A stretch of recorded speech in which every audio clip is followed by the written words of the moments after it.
नमस्कार। अमेरिकी राष्ट्रपति डोनाल्ड ट्रंप की अपने देश से घुसपैठियों को बाहर निकालने की सनक अमेरिका के नागरिकों के लिए काफी बवाले जान साबित हो रही है।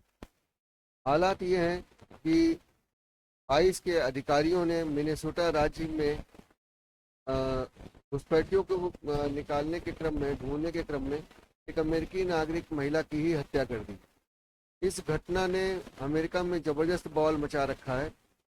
पूरे देश में इससे आग लगी हुई है। वाशिंगटन से लेकर कैलिफोर्निया तक हजारों लोग सड़कों पर हैं और ये आइस आउट के नारे लगा रहे हैं। यानी जो इमिग्रेशन एंड कस्टम्स एनफोर्समेंट है, विभाग है, उसी को हटाने की ये लोग मांग कर रहे हैं।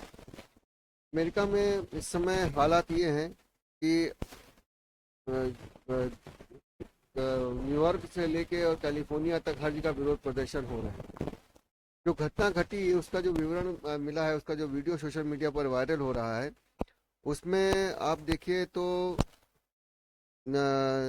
रेनी निकोल गुड नाम की महिला, 37 साल की महिला, ये अपने कार से, जिसको मरून होंडा पायलट कहते हैं, उसके उसमें ये मिनियोपोलिस शहर में सड़क पर थी।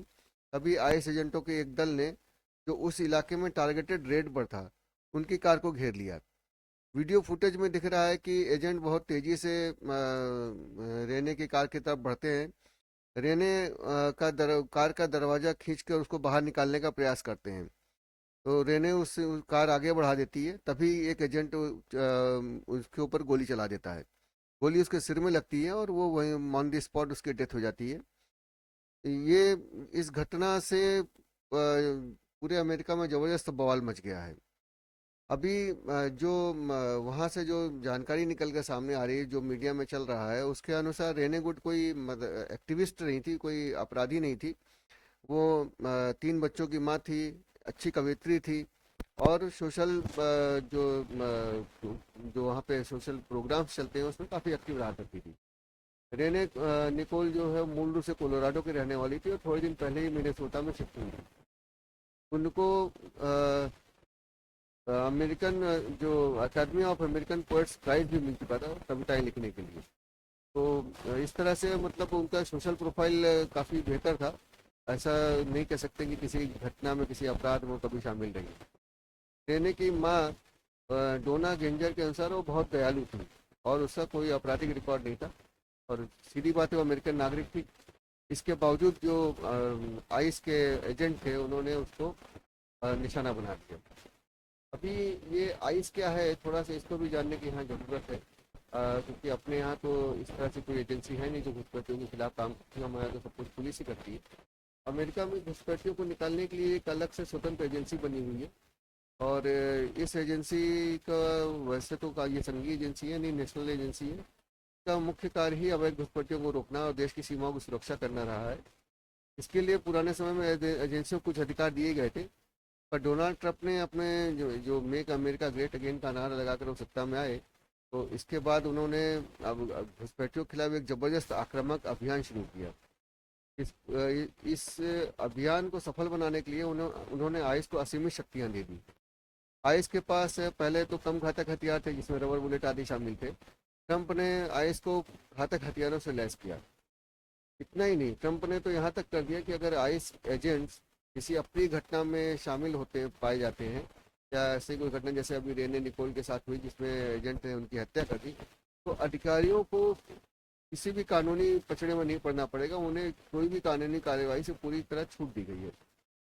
इस तरह से अगर देखा जाए तो मतलब आइस के एजेंट्स के ऊपर कोई भी कार्रवाई करना अब लगभग असंभव हो गया है। इतना ही नहीं, डोनाल्ड ट्रंप ने 2026 के बजट में आइस को $170 अरब का अतिरिक्त फंड भी दिया है। यानी इस समय अमेरिका में आइस डोनाल्ड ट्रंप का एक ब्लू आई बॉय बन गया है। सबसे चहेता पुत्र, आपका सबसे चहेता बेटा है आइस, जो उनके जो भी सनक कहिए या सपने कहिए, उसको वो पूरा करने का प्रयास कर रहा है।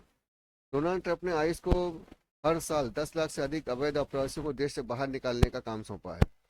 यानी आईएएस के पास जो टारगेट है उसमें हर रोज उन्हें एक निश्चित संख्या में घुसपैठियों को पहचान कर बाहर निकालना है। इस प्रेशर में आईएएस कहीं भी कुछ भी कार्रवाई कर रहा है।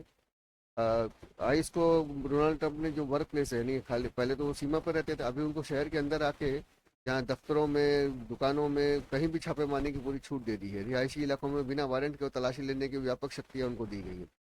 तो और एजेंट उनके जो अत्याधुनिक सैन्य उपकरण है उससे लैस किया गया है। इस तरह से आइस जो है इस समय अमेरिका में एक स्पेशल रिस्पांस टीम के रूप में काम कर रही है, जैसे जो युद्ध जैसे हालात में काम करने के लिए बनाई जाती है। अभी आइस भी जो है जितना अमेरिकन राष्ट्रपति का उनके ऊपर दबाव है, उस हिसाब से आइस भी अपने काम के इस काम को लेके इससे सारे रिकॉर्ड तोड़ चुकी है। आइस का जो अभी तक का जो काम रहा है, उसमें आइस ने पिछले 6 महीने में 3.5 लाख से अधिक लोगों को गिरफ्तार किया है। गिरफ्तारी की दर पूर्व के मुकाबले में 60% से अधिक अधिक है। इसमें से लगभग 68,000 लोगों को डिटेंशन सेंटर में रखा गया है और पिछले 6 महीने में करीब 1500 विमानों के माध्यम से इन अवैध घुसपैठियों को उनके देशों में भेजा गया है। तो इस तरह से आइस बहुत तेजी से काम कर रहा है और जो अमेरिकी राष्ट्रपति डोनाल्ड ट्रंप हैं, उनके द्वारा दिए लक्ष्य को पूरा करने की तरफ बहुत तेजी से आगे बढ़ रहा है। अभी इस क्रम में यानी जो दबाव है आइस के ऊपर, उसमें बहुत बवाल विवाद घटनाएं भी ऐसी घट रही हैं जो बहुत बवाल का कारण बन रही हैं। अभी ऐसे देखा जाए तो आइस के पिछले 6 महीने के काम के दौरान हिंसा और गोलीबारी की घटनाओं में भारी वृद्धि हुई है। जुलाई 2025 से जनवरी 2026 के बीच आइस से जुड़ी कम से कम 16 गोलीबारी की घटनाएं सामने आ चुकी हैं। इसमें छापे के दौरान हथियारों के इस्तेमाल या लोगों को गन पॉइंट पर लेने की कुल 29 घटनाएं भी दर्ज की गई हैं। आइस की गोलीबारी में अब तक 4 लोगों की मौत की पुष्टि हुई है और 7 लोग घायल हैं। इसमें रेनी निकोल गुट की हत्या भी शामिल है। रेनी की हत्या से जो आइस की कार्य प्रणाली है और इस समय जो उसकी आक्रामकता है, उसको लेकर अमेरिकी जनता में जो उबाल था वो एकदम से सामने आ गया है। रेनी की हत्या ने इसमें एक चिंगारी का काम किया है। देश भर में आइस के खिलाफ जबरदस्त आक्रोश फैल गया है। वाशिंगटन से कैलिफोर्निया तक विरोध प्रदर्शन हो रहे हैं। हजारों लोग आइस के खिलाफ सड़कों पर हैं। विरोध विरोध प्रदर्शन का जो स्वरूप है, उसमें आप ऐसे देख अंदाज लगा सकते हैं कि मिनियोपोलिस में, यानी जहां ये घटना घटी है, वहां जॉर्ज फ्लॉयड स्क्वायर के पास एक विशाल मेमोरियल रेने निकोल गुट के नाम से बना दिया गया है। प्रदर्शनकारी यहाँ जमे हुए हैं और वो सिर्फ रेने के लिए न्याय की मांग नहीं कर रहे हैं, यानी ऐसा नहीं कह रहे हैं कि जिस अधिकारी ने गोली मारी उसे सजा दो। अब वो कह रहे हैं कि आइस को ही खत्म करो, एबॉलिश आइस, इसके नारे लग रहे हैं। शिकागो, न्यूयॉर्क समेत अमेरिका के जितने भी बड़े शहर, बड़े छोटे शहर है, सब जगह पे बड़े बड़े मार्च निकाले गए हैं। अ, ये जो विरोध प्रदर्शन है, इसको इसको देख इस मतलब इतने भयानक विरोध प्रदर्शन के बावजूद जो अमेरिकी प्रशासन है वो आइस के पीछे जम के डट के खड़ा हुआ है। डोनाल्ड ट्रंप ने भी बयान दिया है और उनकी तरफ से जो उपराष्ट्रपति हैं जेडी वांस, उन्होंने भी बयान दिया है। उन लोगों ने बड़ी बेशर्मी के साथ में जो रेनी की हत्या हुई है उसका बचाव किया है। आइस के जो अधिकारी हैं जो इस घटना में शामिल रहे हैं, उनका पूरी तरह बचाव किया है। जो अमेरिकी राष्ट्रपति हैं, वो उपराष्ट्रपति हैं जेडी वांस, वो कह रहे हैं कि रेने जो है वो आइस के एजेंट के ऊपर गाड़ी चढ़ाने का प्रयास कर रही थी और जो आइस के एजेंट हैं उन वो जो वहाँ पे रेड मारने गए थे, उनको रोकने का प्रयास कर रही थी। इसलिए आइस के एजेंट ने आत्मरक्षा में उनके ऊपर गोली चलाई।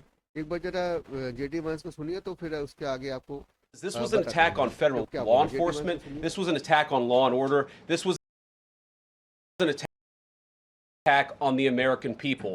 The way that the media, by and large, has reported this story has been an absolute disgrace, and it puts our law enforcement officers at risk every single day. What that headline leaves out is the fact that that very ICE officer nearly had his life ended, dragged by a car 6 months ago, 33 stitches in his leg. So you think maybe he's a little bit sensitive about somebody ramming him with an automobile? What that headline leaves out is that that woman was there to interfere with a legitimate law enforcement operation in the United States of America. What that headline leaves out is that that woman has. तो दोस्तों, इससे आपको एक अंदाजा तो लग गया होगा कि अमेरिका में इसमें क्या चल रहा है। किस तरीके से घुसपैठियों को निकालने के नाम पर जो भी वहाँ पे कार्रवाई हो रही है, उसका अमेरिकी प्रशासन पूरी तरह से समर्थन कर रहा है। आप इस घटना से वहाँ पे अब आगे क्या क्या अंजाम होंगे, कितना पब्लिक का आक्रोश कितना सड़कों पे सामने आता है, इसके बारे में फिर अगले वीडियो में चर्चा की जाएगी। जाने से पहले आपको हम You were gone too soon, stolen away.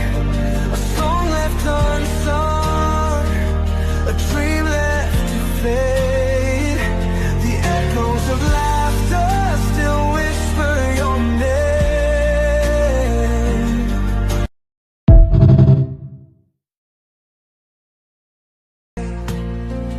You were gone too soon.